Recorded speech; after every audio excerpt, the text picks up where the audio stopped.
Virtually আটকে আছে। আজকের প্রজন্ম ভাবে তথ্যই যথেষ্ট,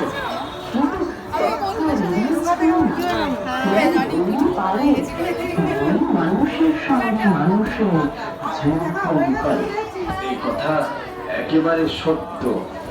সাহিত্য সময় কাটানোর উপায় নয়, বরং জীবনের শিক্ষক।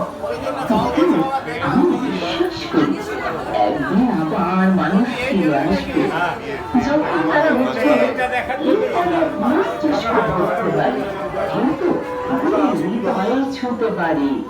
যতদিন আমরা আছি